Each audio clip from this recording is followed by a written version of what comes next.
Good morning. Welcome to the Daily Devotional.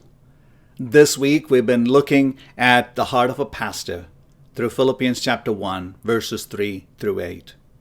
In verse 3, we saw the heart of thanksgiving. In verse 4, we saw the heart of joy. Today, in verse 5, we'll see the heart that is driven by the gospel. Verse 5 reads, "Because of your partnership in the gospel from the first day until now."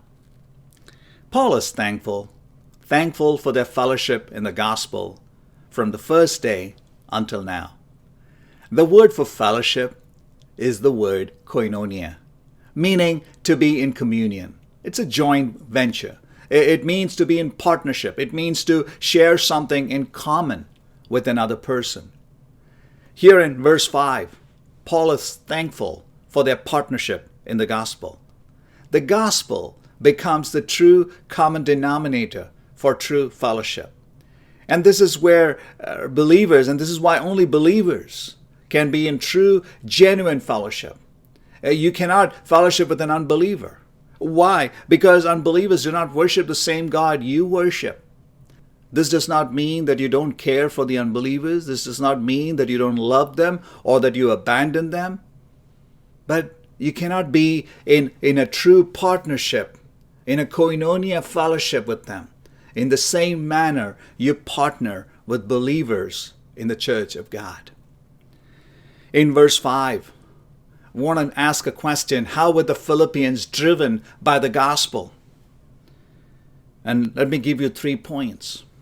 First, the Philippian church partnered with Paul in the great task of contending for the faith. They partnered with Paul in the mission of gospel proclamation. They were faithful in sharing the good news of Jesus Christ. We know this because Paul writes about this in Philippians chapter 1, verses 14 through 15, where we read that they were bold to speak the word without fear. That means they were contending for the faith with boldness. Second, we see that the Philippian church was driven by the gospel in that they were financially supporting Paul so that Paul could proclaim the gospel. The church at Philippi was the only church that entered into fellowship with Paul to help support his ministry.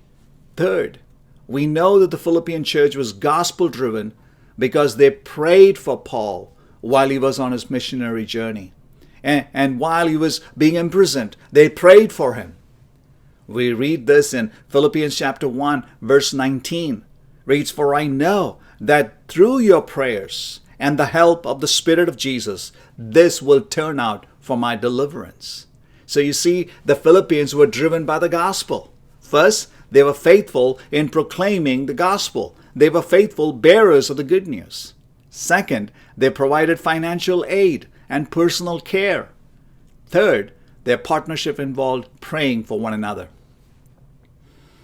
Someone once said, missions is very simple. There are only 2 ministries in a missions.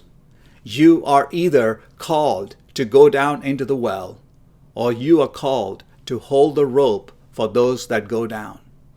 Either ways, whether you are going down or you're holding the rope for those who are going down, there should be scars on your hand. Beloved, where are your scars? What has it cost you to be a Christian?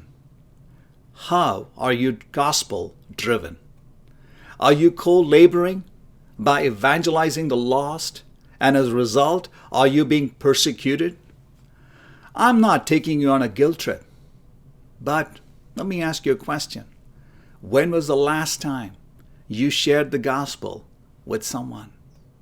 Have you become rusty in that you've forgotten how to share the gospel? Are you supporting those out on the mission field through your finances? Are you praying for one another? Are you encouraging them? And here we see Paul's heart for the Philippian church. He wanted them to be driven by the gospel. And as your pastor, this is my desire. Is this your desire as well? Meditate on it. Have a wonderful day as you continue to meditate on Philippians chapter 1, verses 3 through 8. Have a wonderful day. Blessings.